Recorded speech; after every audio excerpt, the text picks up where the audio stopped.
지구상에서 처음으로 하늘을 나는 비행기를 발명한 사람은 1867년 미국 인디애나주 밀빌에서 태어난 윌버 라이트와 그 동생 오빌 라이트 형제였습니다. 이들의 아버지 밀턴 라이트는 목사님이었으며 어머니 수전 캐서린은 독일계 미국인으로 독실한 기독교 가정이었다고 합니다. 이 두 형제가 발명한 비행기가 1906년 처음으로 새처럼 하늘을 향해 솟아오르는 기체를 발명한 것입니다. 이들은 어릴 때부터 기계를 다루는 데 재능이 많았고 1878년 아버지로부터 헬리콥테르라고 하는 장난감 선물을 받았습니다. 그 장난감에는 고무줄로 움직이는 프로펠러가 달려있어 하늘을 날 수 있는 이 장난감에 라이트 형제는 박쥐라는 이름을 붙였습니다.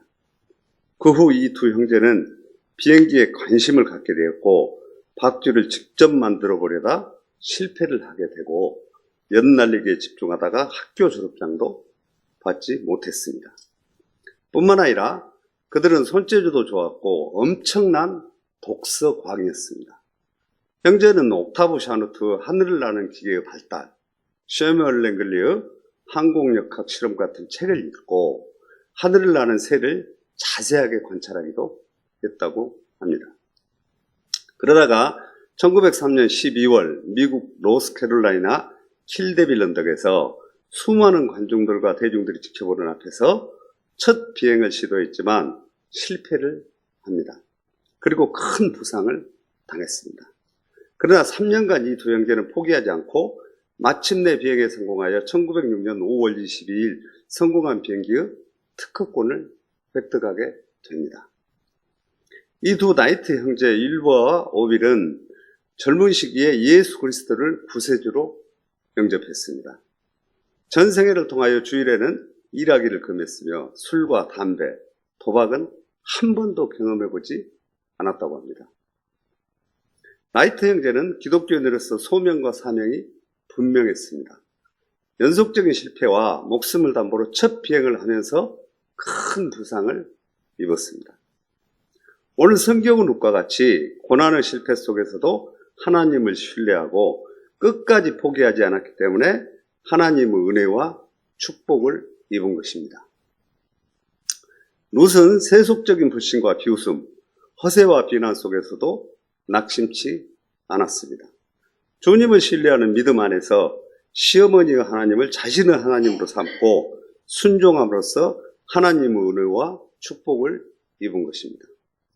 우리가 인생을 살아가면서 수많은 고난과 고통도 있을 것입니다. 힘들고 어려움에 부딪혔을 때 우리를 복음의 말씀으로 인도해 주시는 하나님, 어려움을 극복하게 하시는 하나님, 그 은혜를 입는다는 것은 아름답고 놀라운 축복이라고 성경은 증거하고 있습니다. 오늘 본문의 성경 말씀은 이렇게 시작합니다. 첫째, 조건 없이 베푸시는 하나님의 온전한 은혜와 축복입니다. 은혜와 축복을 조건 없이 베풀어 주시는 하나님이십니다. 룻기 2장 13절에 룻이 이르되 내 주여 내가 당신께 은혜 입기를 원하나이다. 나는 당신의 하녀 중 하나도 갖지 못하오나 당신이 이 하녀를 위로하시고 마음을 기쁘게 하는 말씀을 하셨나이다 아니라. 오늘 성경에 룻은 많은 은혜를 받았음을 고백하고 있습니다. 이스라엘 백성들은 은혜라는 단어를 헨 또는 헤세드라는 말로 설명했는데 이것은 은혜를 많이 입었습니다 라고 우리 사회에서 쓰여지는 의미 이상의 뜻을 가지고 있는 말입니다. 은혜가 얼마나 중요합니까? 신약 성경에 사용되는 헬라어 카리스 또한 오늘날 우리가 사용하는 은혜의 개념보다 상당히 깊은 의미를 지니고 있습니다. 은혜라는 말은 단순히 내가 어떤 사람으로부터 도움을 받았다는 것보다는 훨씬 더 중요한 뜻이 함축되어 있습니다. 이스라엘 사람들은 어떤 사람들에게 은혜를 베풀었거나 은혜를 입었다고 할 때 그 두 사람 사이에 참된 인격적 교제가 시작되었다는 것을 의미합니다. 어떤 사람은 은혜를 입고 도움을 받아서 그 사람과 교제가 시작됐을 때 그 도움이 조건적인 도움일 때는 진정한 교제가 불가능합니다. 그러나 어떠한 조건도 전제하지 않는 순수한 도움일 때는 풍성한 교제가 시작된다고 이스라엘 백성들은 생각했던 것입니다. 이것이 초대교회 그리스도인들에게 승화되어 나타납니다. 어려움 중에도 극심한 가난 중에도 풍성한 연보를 드립니다. 왜냐하면 받은 은혜와 받은 사랑이 크기 때문입니다. 그러므로 상황과 반대되는 역설적인 삶을 살 수 있었습니다. 고린도후서 8장 1절에서부터 3절에 형제들아 하나님께서 마게도냐 교회들에게 주신 은혜를 우리가 너희에게 알리노니 환난의 많은 시련 가운데서 그들의 넘치는 기쁨과 극심한 가난이 그들의 풍성한 연보를 넘치도록 하게 하였느니라. 내가 증언하노니 그들이 힘대로 할 뿐 아니라 힘에 지나도록 자원하여 라고 했습니다. 어떻게 환난의 많은 시련 가운데 있는데 넘치는 기쁨이 가능할까요? 지금 극심한 가난 중에 있는데 어떻게 풍성한 연보를 넘치게 할 수 있을까요? 억지로가 아닌 자발적으로 온 힘을 다해 베풀었을까요? 주님께 받은 은혜와 사랑이 너무 크고 많았음을 깨달았기 때문입니다. 뿐만 아니라 고린도후서 8장 9절에도 우리 주 예수 그리스도 은혜를 너희가 알거니와 부요하신 이로서 너희를 위하여 가난하게 되심은 그 가난으로 말미암아 너희를 부요하게 하려 하심이라. 예수 그리스도 은혜를 경험한 사람들의 삶을 증언합니다. 은혜와 풍성한 축복은 순환하는 것입니다. 고린도후서 8장 14절에 이제 너희의 넉넉한 것으로 그들의 부족한 것을 보충하면 후에 그들의 넉넉한 것으로 너희의 부족한 것을 보충하여 균등하게 하려 함이라. 도움을 자유롭게 줄 수 있고 받을 수도 있다는 것은 이 얼마나 아름다운 삶의 모습입니까?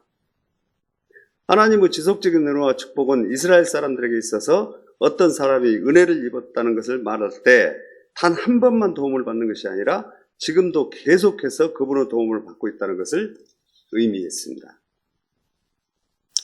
사람과 사람 사이에서 은혜라는 말은 한 번의 도움으로 끝나는 경우가 많습니다. 그러나 하나님의 은혜 속에 살고 있다는 말은 과거에 한 번 받은 은혜만 의지하는 것이 아니라 지금도 계속해서 그분의 은혜 아래 살고 있다는 말입니다. 이런 면에서 하나님 은혜라는 단어가 함축하고 있는 의미는 심오함과 광범위함을 내포하고 있습니다. 풍성하게 공급되는 하나님 은혜는 이스라엘 사람들에게 은혜라는 말이 필요만 충족되는 것이 아니라 그 이상으로 풍성하게 공급되는 것을 의미했습니다. 요한복음 1장 16절에 우리가 다 그 충만한 데서 받으니 은혜 위에 은혜라라. 끝이 없는 그 원인으로부터 계속해서 공급받는 하나님의 영광스러운 사랑으로 묘사했습니다. 찬송가 401장 주 곁에 있을 때 2절입니다. 피난처인 예수여 세상 물결 험할 때 크신 은혜 베푸사 나를 섬겨주소서. 주여 주여 나를 인도하소서. 빠른 세상 살 동안 주여 인도하소서. 우리 찬송가 401장 1절과 2절만 함께 불러보시겠습니다. 1절과 2절입니다.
피난처인 예수여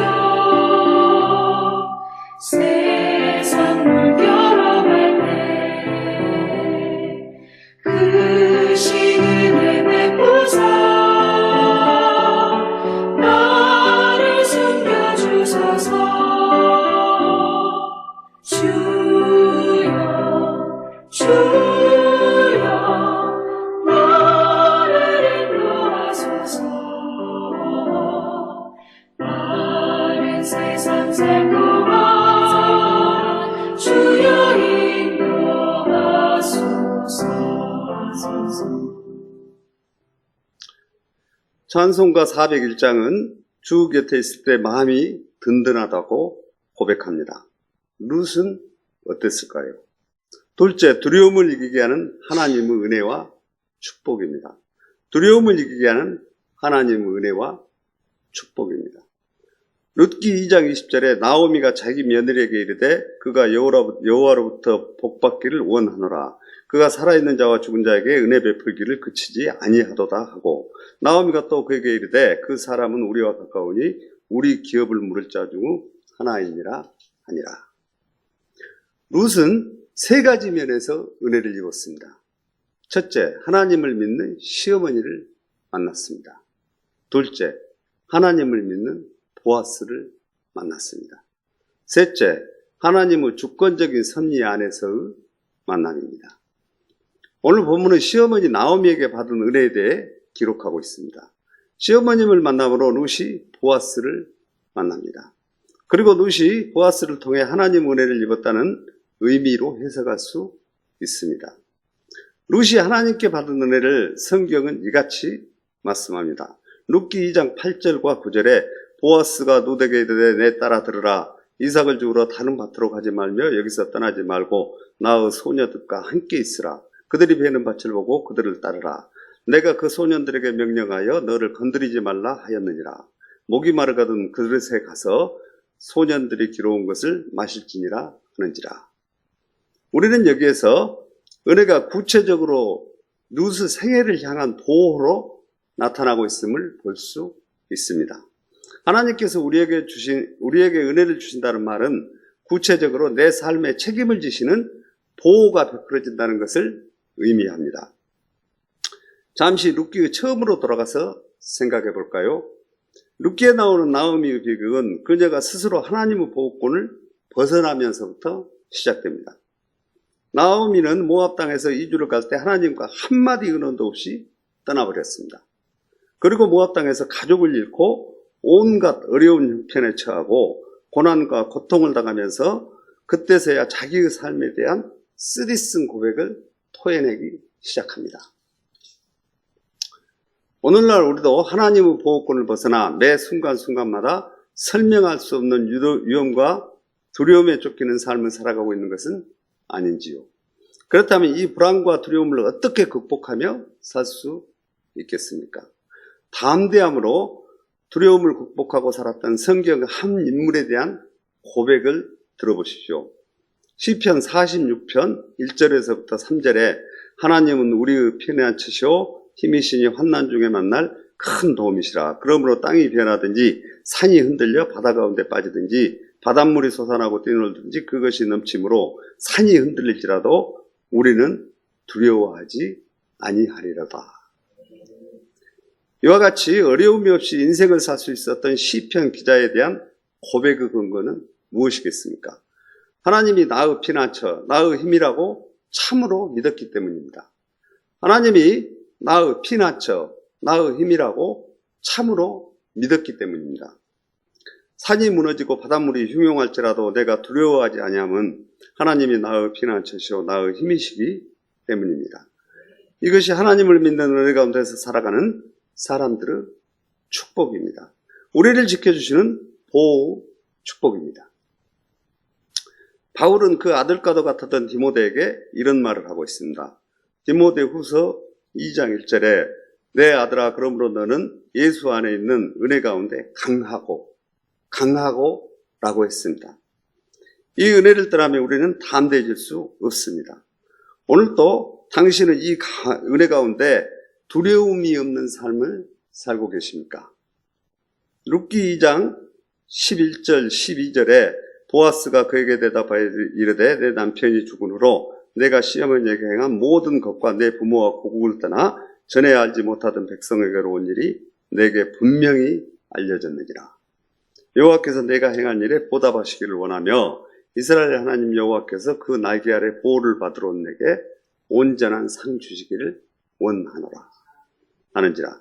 모압 땅에서 룻이 겪어야 했던 고난과 고통은 남편이 죽었다는 것과 가난에 대한 어려움도 있었지만 룻을 더 고통스럽게 했던 것은 위로의 근원이 없었다는 것입니다.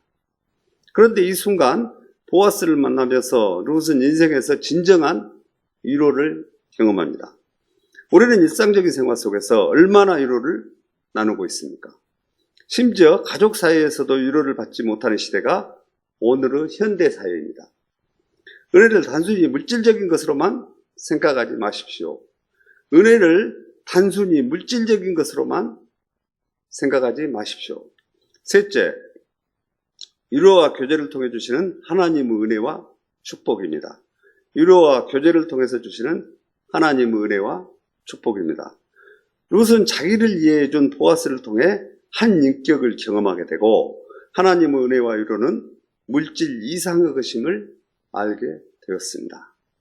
오늘 성경을 통해서 말씀하고 계신 우리 하나님은 얼마나 놀라운 위로의 하나님이십니까? 고린도후서 1장 3절에서부터 5절에 찬송하리로다 그는 우리 주 예수 그리스도 하나님이시오 자비의 아버지시오 모든 위로의 하나님이시며 우리의 모든 환난 중에서 우리를 위로하사 우리로 하여금 하나님께 받은 위로로서 모든 환난 중에 있는 자들을 능히 위로하게 하시는 이시로다. 그리스도 고난이 우리에게 넘친 것 같이 우리가 받는 위로도 그리스도로 말미암아 넘치는도다. 우리 하나님은 위로의 하나님이십니다. 성경은 위로의 책입니다. 로마서에 성경이 기록된 이유가 나타나 있습니다. 로마서 15장 4절에 무엇이든지 전에 기록된 바는 우리의 교훈을 위하여 기록된 것이니 우리로 하여금 인내로 또는 성경의 위로로 소망을 가지게 함이니라. 어떤 사람도 위로하지 못했던 내 삶의 고난과 고독의 밑바닥에 하나님이 찾아오사 말씀으로 베푸신 그 위로의 체험을 당신은 경험해 보신 적이 있으십니까? 룻이 하나님께 받은 위로의 은혜와 축복은 룻기 2장 13절에 룻이 이르되 내 주여 내가 당신께 은혜 입기를 원하나이다. 나는 당신은 하녀 중 하나와도 같지 못하오나 당신이 이 하녀를 위로하시고 마음을 기쁘게 하는 말씀을 하셨나이다 아니라.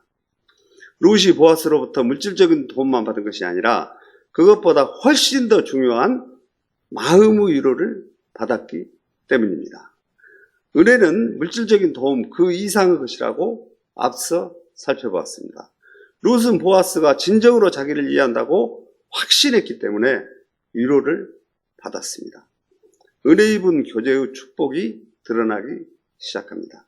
룻기 2장 14절에 식사할 때 보아스가 룻에게 이르되 이리로 와서 떡을 먹으며 내 떡조각을 초에 찍으라 하므로 룻이 곡식 빼는 자 곁에 앉으니 그가 볶은 곡식을 주매 룻이 배불리 먹고 남았더라. 룻이 아직은 그 밭에서 일하는 노예와 같은 신분인데도 보아스는 주인을 상해서 같이 먹자고 초청합니다. 이것이 우리에게 의미하는 것이 무엇입니까? 이것은 얼마나 주님께서 저와 여러분에게 베푸는 큰 은혜인 것인지 생각해 보시기 바랍니다. 요한계시록 3장 20절에 내가 볼지어다 내가 문 밖에서 두드리노니 누구든지 내 음성을 듣고 문을 열면 내가 그에게로 들어가 그와 더불어 먹고 그는 나와 더불어 먹으리라.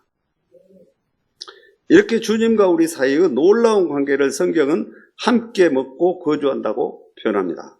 만왕의 왕이신 하나님께서 우리를 그분의 식탁에 초청하시고 같이 교제를 나누시기를 원하십니다. 에베소서 2장 6절에서부터 8절 또 함께 일으키사 그리스도 예수 안에서 함께 하늘에 앉히시니 이는 그리스도 예수 안에서 우리에게 자비하심으로써 그 은혜의 지극히 풍성함으로 오는 세대에 나타내려 하심이라. 너희는 그 은혜에 의하여 믿음으로 말미암아 구원을 받았으니 이것은 너희에게 난 것이 아니요 하나님의 선물이라. 우리를 향하신 주님의 진정한 의도는 우리의 어려움을 돕기만 한 것이 아니라 우리와 더불어 사랑의 교제를 함께 나누는 것입니다. 이것이 더 깊은 주님의 열망인 것입니다. 그래서 바울은 이렇게 말을 합니다. 고린도전서 1장 9절에 너희를 불러 그 아들 예수 그리스도 우리 주와 더불어 교제하게 하시는 하나님은 미쁘시도다. 오늘을 살아가는 현대인들의 가장 큰 문제는 외로움과 고독이라는 것입니다. 그러나 너나 끝없이 이 고독을 한순간에 처방하시고 풍성한 식탁에 나를 초청해 함께 교제를 나누시기를 원하시는 분이 하나님이십니다. 저는 얼마 전에 신문 기사에서 이런 내용의 글을 읽은 적이 있습니다. 요즘 비행 청소년들이 늘어나고 어린 학생들의 범죄가 진흥화되고 폭력화되어가고 있다고 합니다. 그래서 일부에서는 촉법 소년 폐지를 주장하기도 합니다. 그런데 그 부모가 체포된 아들을 찾아와서 내가 너를 위해서 이 고생을 하고 내가 원하는 대로 다 해주었는데 이게 뭐하는 짓이냐고 하면서 울음을 터뜨린 부모도 있다고 합니다. 그러나 그 아들의 대답은 의외였다고 합니다. 저는 돈이 필요했던 것이 아니라 아버지, 어머니가 필요했습니다. 하나님께서는 무엇보다도 교제를 통해 우리의 삶을 인도하시고 위로하는 하나님이십니다. 하나님은 언제나 은혜와 축복이 넘치도록 풍성하게 베푸시는 분이십니다. 하나님의 은혜 속에 살아가는 우리로 하여금 주님과 동행하는 삶입니다. 그러나 오늘날 우리의 삶은 가정에서도 교제가 없고 대화가 빈곤한 데서 하나님의 은혜를 경험하지 못하고 살아가고 있습니다. 너무 바쁘게 살다 보니 정겹게 마주 앉아 대화할 시간이 없다는 것입니다. 그러다가 문제가 생겼을 때야 비로소 서로 관심을 갖기 시작해보지만 때는 이미 너무 늦을 수 있습니다. 당신은 창조주 하나님과 교제하는 시간이 있습니까? 당신의 삶의 여백 속에 거룩하신 하나님의 임재를 즐거워하고 기뻐하는 교제를 통해 은혜와 축복의 시간을 누리시기 바랍니다. 이제 설교에 대한 결론을 맺고자 합니다. 저는 오늘 3가지 은혜와 축복에 관한 설교를 했습니다. 첫째, 조건 없이 베푸시는 하나님의 온전한 은혜와 축복입니다. 둘째, 어려움을 이기게 하는 하나님의 은혜와 축복입니다. 셋째, 위로와 교제를 통해 주시는 하나님의 은혜와 축복입니다. 일반적으로 우리는 다른 사람들에게 도움을 받는다든지 은혜를 입는 것을 신세지는 일로 생각합니다. 그래서 자존심이 강한 사람일수록 도움을 받는 것을 수치로 간주하는 경향이 더 강하게 나타나기도 합니다. 그런데 이상한 일은 그 은혜를 베푸는 대상이 뛰어나고 유명한 인물일 때는 그분의 은혜를 입는 것을 오히려 자랑스럽고 영광스럽게 생각하는 경향이 있다는 것입니다. 예를 들어서 그 나라의 대통령이나 유명인사에게 식사를 초대를 받았다든지 어떤 인물이나 선물이나 사진을 찍는 것만으로도 우쭐해하며 자신의 우월감에 도출되는 경향이 상당하다고 합니다. 그러나 역설적인 사실은 우리의 구주 되시고 우리의 삶을 인도하시고 우리의 미래의 표대가 되시는 하나님의 은혜를 사모하는 사람들은 그렇게 많지 않다는 것입니다. 오늘날 대부분의 현대인들은 하나님의 은혜를 냉담하게 거절하고 있습니다. 무엇이 이들을 이렇게 만들어가고 있는지 우리 모두 깊은 성찰의 시간이 십자가 앞에 필요한 때가 아닌가 생각해 봅니다. 룻기 2장 13절에 룻이 이르되 내 주여 내가 당신께 은혜 입기를 원하나이다. 은혜의 축복을 위하여 룻은 이렇게 고백을 했습니다. 이 고백은 룻이 양식만 필요해서 보아스 밭에 가서 양식을 주었다는 단순한 사건이 아니었습니다. 룻이 보아스로부터 물질적인 도움만 받은 것이 아니라 그것보다 훨씬 더 중요한 마음의 위로를 받았기 때문입니다. 은혜는 물질적인 도움 그 이상의 것이라고 앞서 살펴봤습니다. 룻은 보아스가 진정으로 자기를 이해한다고 확신했기 때문에 위로를 받았습니다. 룻이 하나님의 은혜의 축복을 받을 수 있는 또 하나의 중요한 원인은 룻의 삶 속에 나타난 행동 속에서 하나님의 말씀을 따라 하나님의 은혜를 구한 것이기 때문이라고 믿습니다. 그 당시 이삭 죽기는 가난한 사람들을 위한 복음에 대한 하나님의 명령 중의 하나였기 때문입니다. 신명기 24장 19절에서부터 21절에 내가 밭에서 곡식을 할 때 그 한 뭇을 밭에 잊어버렸거든 다시 가서 가져오지 말고 나그네와 고아와 과부를 위하여 남겨두라. 그리하면 내 하나님 여호와께서 내 손으로 하는 모든 일에 복을 내리시리라.